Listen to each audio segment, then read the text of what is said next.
Hello everyone, and welcome to my General Hospital official channel. I hope everyone is having a wonderful day. Before we begin, please hit the subscribe button and give this video a thumbs up. Drama at the pool. At dusk at the pool, Dante asks Gio to go to Port Charles's Philharmonic in the park with him, Rocco and Charlotte. Gio coldly declines. Dante offers to let him use his subscription anytime he wants to go. Across the pool, Lulu bristles at Lucas' mention of meeting up with Marco. She wonders if Marco's closeness with his father extends to his criminal activities. Lucas defends Marco, pointing out it'd be unfair if someone judged Charlotte solely for who her father is.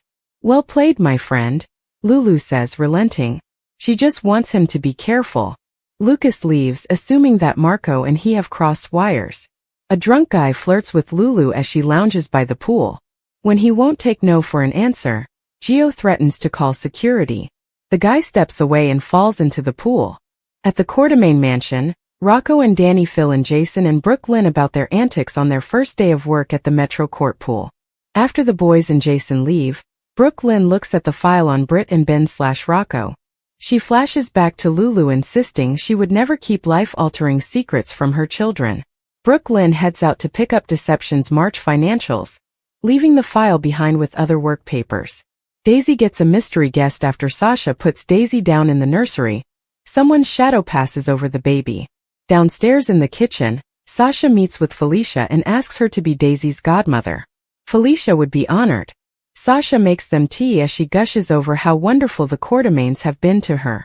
As for her parents, Robert video chats with her every morning, but she and Holly have a long way to go. Holly did send a gift and they've been texting.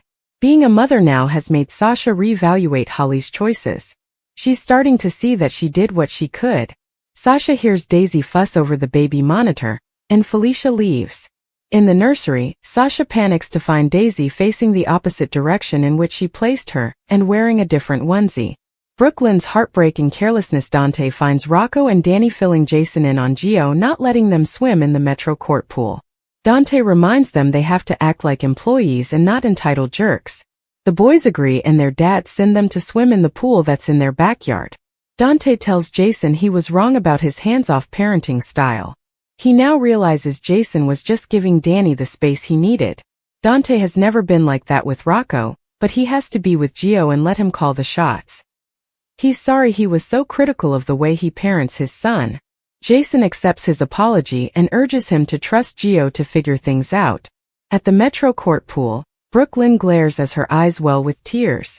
At the pool, a manager tells Lulu and Gio that the guest was put in a cab and is no longer welcome there since this wasn't his first incident. He praises Gio for getting him out of the pool. A crushed Brooklyn watches unseen as Lulu easily jokes and laughs with Gio. Danny and Rocco return to the mansion from the pool. Danny picks up Brooklyn's files and gives Rocco the one with his name on it. Marco panics and mobsters plot at the law office. Marco gets Natalia to admit she's leaving the country. He deduces Sonny orchestrated it and fears he plans to kill her. She swears that's not who Sonny is, but Marco calls her delusional. She insists Sonny is giving her a new life, which he will be part of because he's promised to provide for her. Marco panics over negotiating a deal with the ADA that Natalia never intended to honor. He could go to prison. In the law office, Natalia glowers at a furious Marco. Lucas's arrival interrupts them and a furious Natalia starts to leave. Marco warns that if she walks out, she is no longer his client or his mother. She will be nothing to him. I already am, she spits out and exits. Marco starts to call the police but Lucas stops him. Rocco explains Natalia gave Sonny the evidence she was supposed to give to the ADA, and believes Sonny is leaving with her. If she doesn't show up Monday with the evidence, he'll be left holding the bag. Lucas warns he can't be the reason his mother goes to prison. Lucas reasons that Marco negotiated in good faith. It is not on him if Natalia makes a run for it. Lucas vows not to say a word so no one else ever needs to know. Ezra comes to Windmere as Sidwell looks at photos of Sonny's family. Sidwell rants about Sonny turning down his offer to buy the Piers. So, he will do what he deems necessary to make him change his mind. Later, Natalia comes to see Sidwell and tells him of her fight with Marco. You did this all on your own, he states. She wants him to keep Marco out of his disgusting business and not doom their son to the same fate. After she leaves, Sidwell considers a photo of Sunny and Stu's. He steps to the parapet and gravely looks outward. Something catches his eye. Carly comes to Sunny's house with news of the christening being moved to the Quartermains. He, in turn, tells her that Sidwell offered to buy the piers. Carly wonders if he's responsible for the fire at the penthouse and Sunny's assassination attempt in Los Angeles. Sunny explains that nothing ties Sidwell to those incidents, but nothing exonerates him either. She worries about Natalia's connection to both him and Sidwell. Sunny darkly assures her she won't be a problem for him or anyone in their family. Next on General Hospital, Brooklyn asks Natalia if they can avoid a scandal. Sasha tells Cody something weird is going on. Jason assures Carly anyone who even thinks of making a move will be stopped, and Sunny asks ADA Turner if he needs to call his lawyer. General Hospital spoilers indicate that Lulu Spencer apologized to Gio Palmieri for the role that she played in exposing her parentage. Want more General Hospital news? Get updates on the latest General Hospital news straight to your inbox. Website your email. Subscribe. We use your personal data for interest-based advertising, as outlined in our privacy notice. She did make herself look better to Gio, and Gio does not blame her. Gio seemed to be warming up to Lulu more than he has to his own parents, Brooklyn Quartermain and Dante Falconeri. Gio has also become friendly with his half-brother, Rocco Falconeri as well. Will the bond as brothers grow between Rocco and Gio? And if so, could it lead to a surprising decision for Gio? Gio Palmieri has been living with Emma Scorpio Drake and Anna Devane for several weeks now. Gio has been staying with Emma Scorpio Drake and Anna Devane. While he seems to be doing fine there, Gio may decide it's time to move out and find another place to live. Gio says that he won't go back to the Quartermain mansion, so perhaps he will find a place on his own. He could also try to find a spot in the PCU dorms, and Sonny Corinthos, his grandfather and one of the only family members that Gio is not currently upset with, may offer him a room at his home. Rocco Falconeri and Gio Palmieri are bonding. Rocco and Gio have agreed to put brotherhood on hold and be friends. However, they could start to spend a lot of time together and bond as brothers. They both would be surprised by this, and Gio and Rocco would soon find themselves spending a lot of time together. Gio would tell Rocco about his predicament of finding a place to live. However, Rocco may have an idea. Lulu Spencer agrees to let Gio Palmieri move in with them. Rocco might suggest that Gio move in with him at his current home with his mother, Lulu Spencer. At first, Gio would probably be reluctant as he doesn't think it is the best idea. Recommended content. General Hospital spoilers. Willow learns of Drew's true colors on her wedding day. Recommended content. General Hospital spoilers. Drew's exposed schemes threaten his custody of Scout. Recommended content. General Hospital spoilers. Erica Slazak OLTL Vicky joins Jich to help Willow with Didi. Rocco would try to talk him into it, and Gio would need some convincing. Lulu would come into the room and overhear and ask Gio if that is what he wants. Gio would say that he doesn't know, and Rocco would try once again to get him to agree. Gio then caves and says he will, as long as Lulu is fine with it. Lulu could agree, and tell Gio that he doesn't have to make any long-term commitments, he can stay until things die down with his family. Gio would be grateful and thank her. This might also help Lulu feel better about her guilt about exposing the truth about Gio, but she would also realize that it would drive Brooklyn crazy for good measure. Brooklyn Quartermain is furious when she learns that her son moved in with Lulu Spencer. When Brooklyn finds out that Gio has moved in with Lulu, she would lose her mind. She couldn't believe that Gio would want to live with Lulu after exposing his parentage and all the horrible things that she has done.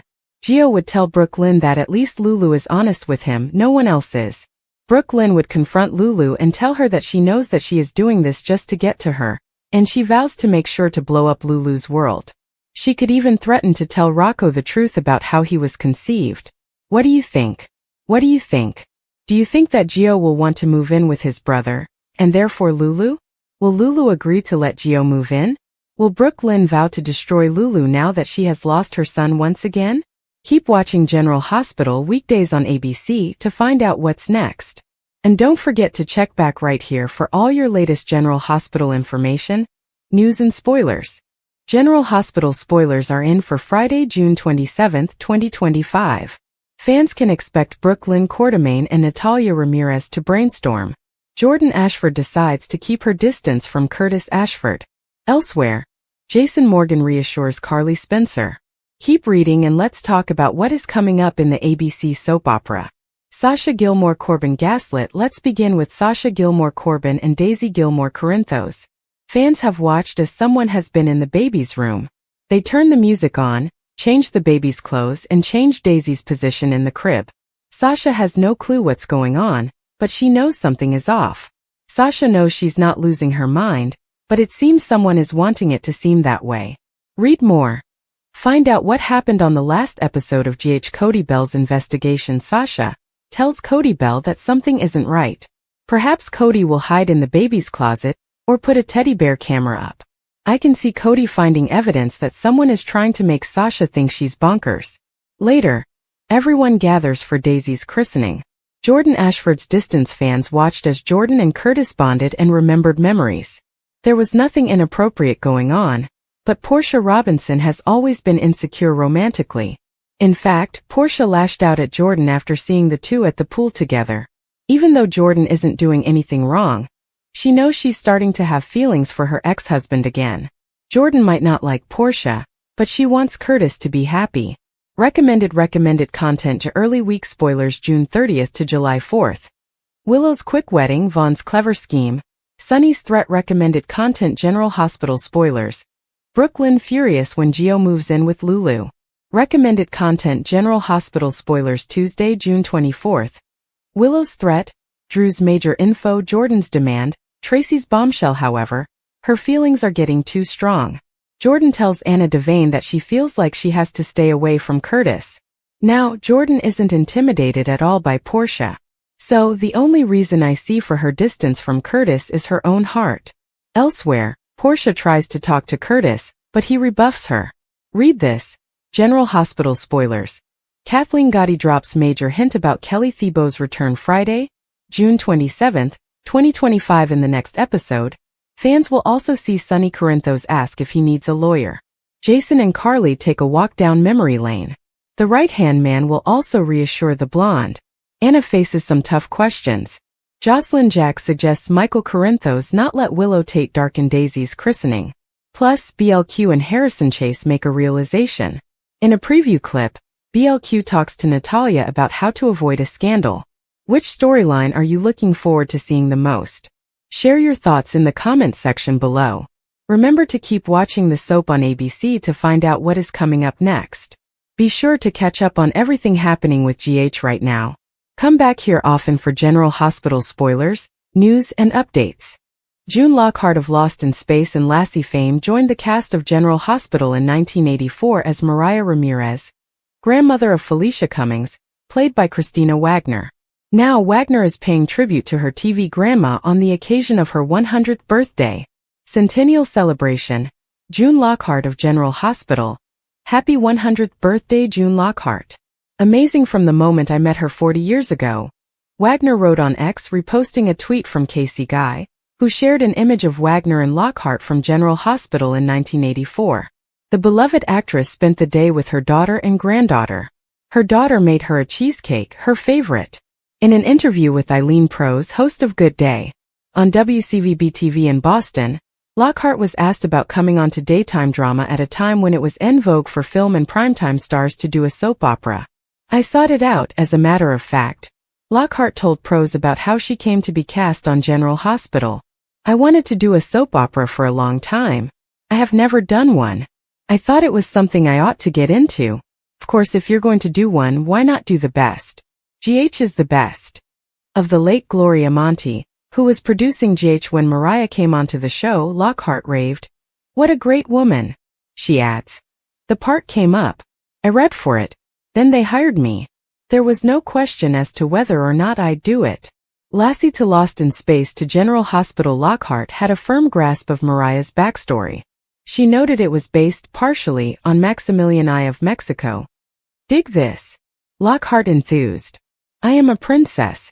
I am the heir of Maximilian, the ruler of Mexico. I am a princess descended from that, and so is my granddaughter Felicia, played by Christina Melandro." Veteran GH fans know that Maxie's full name is Mariah Maximiliana Jones. She was named after both Mariah and her great-grandfather Maximilian. Lockhart was born on June 25, 1925, in New York City, New York.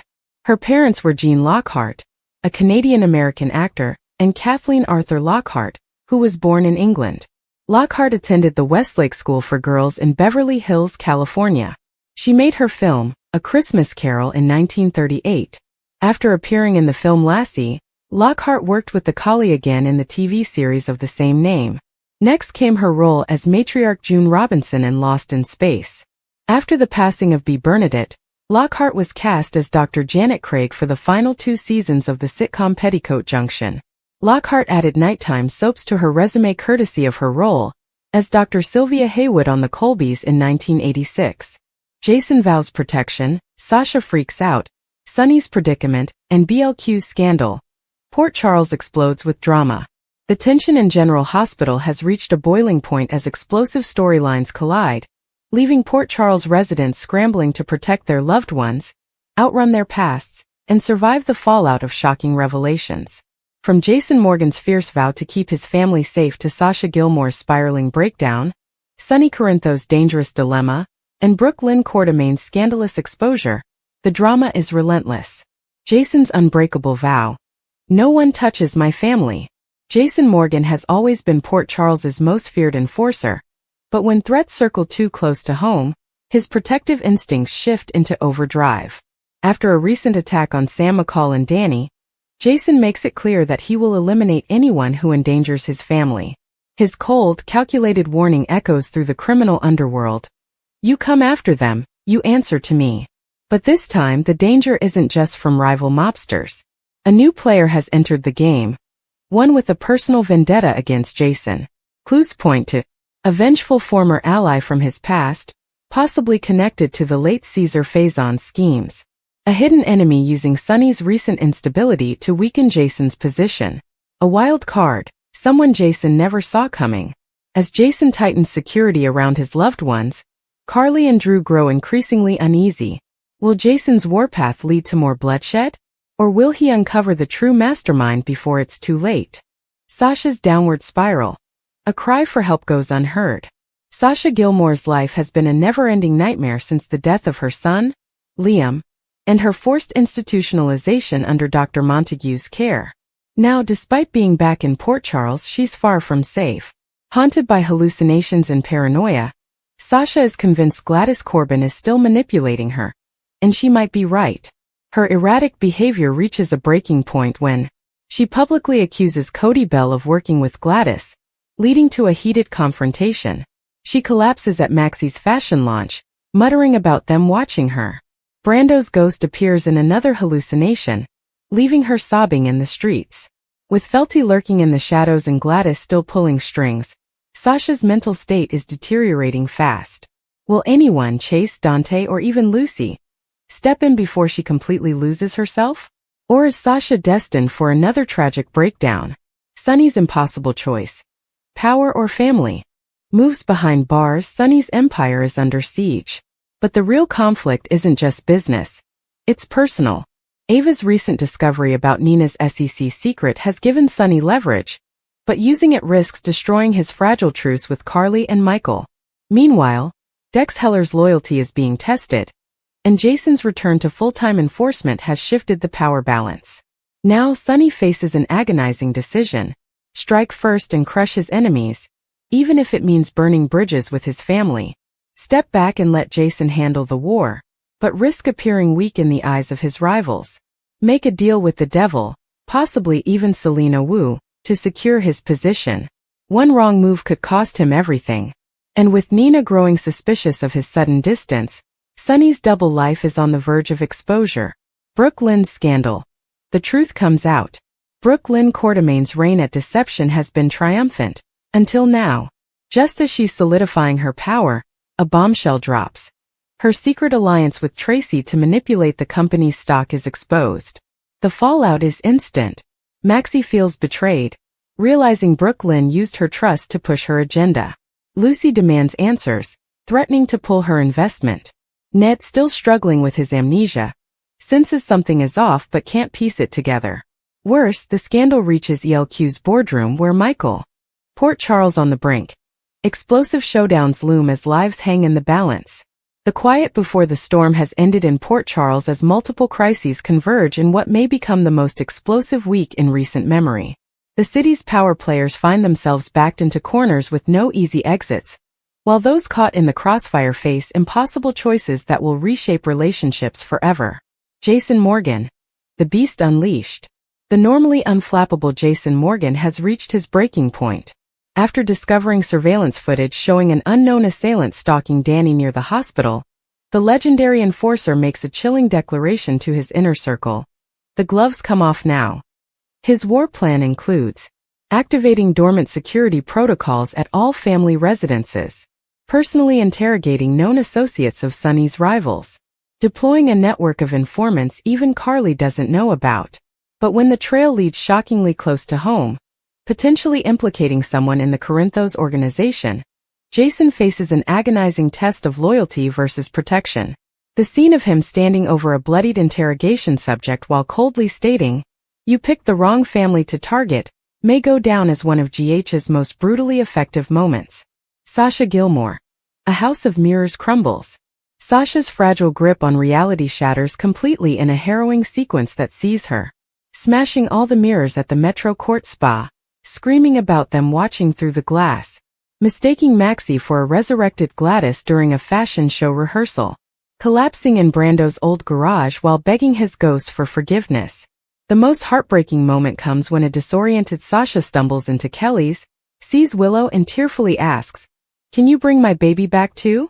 Forcing Willow to make a split-second decision between maintaining her own recovery and helping her broken friend. Sonny Corinthos. A king without a crown. The once untouchable mob boss finds his empire crumbling from multiple fronts. Pikeman operatives have infiltrated 3 of his legitimate businesses. Cyrus Renault's prison communications suggest an impending coup. Dex's mysterious late-night meetings hint at possible betrayal. The powder keg ignites when Sonny receives an ultimatum from an unexpected source. Selena Wu gives him 48 hours to surrender territory or face consequences. Not even Jason Morgan can protect you from. His final scene this week, slowly loading a revolver while staring at a family photo, leaves viewers wondering which version of Sonny will emerge. Brooklyn Quartermain's scorched earth. The revelation of Brooklyn's stock manipulation scheme triggers a corporate freefall. ELQ shares plummet 18% in a single trading day. Tracy's "I told you so" attitude masks genuine concern for her granddaughter. Chase's police ethics force him to consider reporting the fraud. But in true Quartermain fashion, Brooklyn turns the tables by leaking even more damaging information about her competitors. Her boardroom takedown of Drew. "You want to play hardball? Let's see how your SE filing looks after I'm done," proves the apple doesn't fall far from the Tracy tree. The week's most shocking moments. The identity of Jason's stalker. A face from the past no one anticipated. Sasha's medical records mysteriously vanishing from GH's database. Sonny's clandestine meeting with Anna Devane. The bombshell document Brooklyn produces in the ELQ boardroom. As Friday's episode fades to black, 4 separate cliffhangers leave viewers breathless. Jason bursting into a dark warehouse, gun drawn. Sasha standing on the hospital roof in the pouring rain. Sonny's limo surrounded by unknown vehicles. Brooklyn receiving a phone call. It's time. Activate Phase 2. The chess pieces are in motion, the players have shown their hands, and Port Charles will never be the same after what comes next. One thing remains certain in this town: when everything falls apart, the real games have only just begun.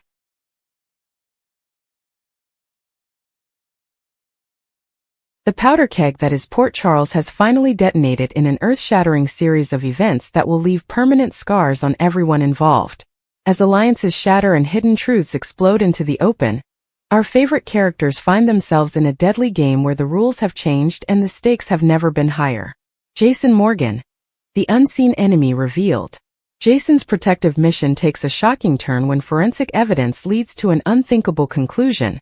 The attacks are coming from inside Sonny's organization. The tension reaches unbearable levels as a security footage reveals a familiar face planting surveillance devices at the Morgan home. A coded message hidden in Danny's school notebook references Jason's pre-accident past. The assailant's knowledge of family routines suggests intimate inside information. The climax comes in a heart-stopping confrontation at the Metro Court parking garage where Jason comes face-to-face with his tormentor, only to discover the attacker is wearing a perfect replica of his own signature leather jacket. Sasha Gilmore. The breaking point. Sasha's mental health crisis reaches its devastating peak in a series of haunting sequences. A sleepwalking episode leads her to Brando's abandoned garage workshop. As she begins receiving text messages from Liam that vanish when shown to others. Her frantic search for proof of Gladys' manipulation uncovers something far worse. The most chilling moment comes when Sasha, in a moment of lucidity, whispers to Maxie, "What if I'm not the one who's crazy? What if they really are all watching me?" The camera then reveals multiple security feeds of Sasha's movements being monitored from an unknown location. Sunny Corinthos. A throne under siege. The Mob King's empire faces simultaneous attacks from all directions. A pikeman assassins make their move during a supposed peace negotiation. A Dex is caught in a compromising position with a known enemy operative. A Selena Wu's chess metaphor. The queen protects the king, until she doesn't, takes on ominous new meaning. The tension peaks when Sunny, alone in his office, receives a video call showing Michael sitting unknowingly in the crosshairs of a sniper scope with the message, "Your move, Mr. Corinthos." Brooklyn Quartermain. The scandal deepens. What began as a stock manipulation scandal spirals into something far more dangerous. Leaked emails reveal Tracy's deeper involvement than previously known. A chase discovers evidence suggesting the scheme was actually corporate espionage. Or a mysterious third party begins blackmailing Brooklyn with information even she didn't know. The episode's most jaw-dropping moment comes when Drew receives an anonymous package containing Brooklyn's childhood medical records, with blood test results that don't match any known Quartermain DNA markers. The ticking clock. As the hourglass empties, time runs out for Jason to protect his family from an enemy who knows all his moves. Sasha to distinguish reality from manipulation before she's lost forever. A Sunny to save Michael without sacrificing his entire organization. A Brooklyn to uncover who's been pulling her strings all along. Next week's guaranteed shockers. The return of a presumed dead character in the most unexpected way possible. A medical emergency that forces unlikely allies to work together. The truth about who's been surveilling Sasha and why. A wedding invitation that arrives 20 years too late. As the screen fades to black, we're left with 4 devastating images burned into our memories. Jason's gun pressed against a forehead we can't see. Sasha stepping onto a ledge high above Port Charles. Sunny's hand hovering over a detonator. Brooklyn opening a safe deposit box to find a single baby rattle. The quiet streets of Port Charles have become a war zone as long-simmering tensions erupt into full-blown catastrophes. This isn't just another week of drama. This is the moment where every buried secret, every unspoken betrayal, and every carefully constructed facade comes crashing down in spectacular fashion. Jason Morgan. The hunter becomes the hunted. Jason's protective mission takes a terrifying turn when he realizes the assailant has been inside his home. Photos of sleeping family members appear on his phone. Each threat contains eerie references to incidents from his childhood no one could know. Security systems he personally installed have been disabled by someone with equal technical skill. The shocking climax comes when Jason tracks the stalker to an abandoned warehouse, only to discover walls covered in surveillance photos, including shots of Jason himself as a child. A distorted voice whispers through the darkness, "You were my first test subject, Jason. Did you really think the experiments ended with you?" Sasha Gilmore through the looking glass. Sasha's breakdown reaches terrifying new depths. She begins finding disturbing gifts in her apartment: Liam's baby blanket, Brando's old watch. Security footage shows her sleepwalking to locations she's never visited while awake. A chilling pattern emerges. Every time she questions reality, another piece of evidence appears. The most bone-chilling moment comes when Sasha, flipping through a medical file, discovers her own psychiatric evaluation signed by a doctor who died 3 years ago. The date on the paperwork? Last week. Sunny Corinthos checkmate. The Mob King's world collapses in on itself. Pikeman forces simultaneously attack 5 key operations in perfectly coordinated strikes.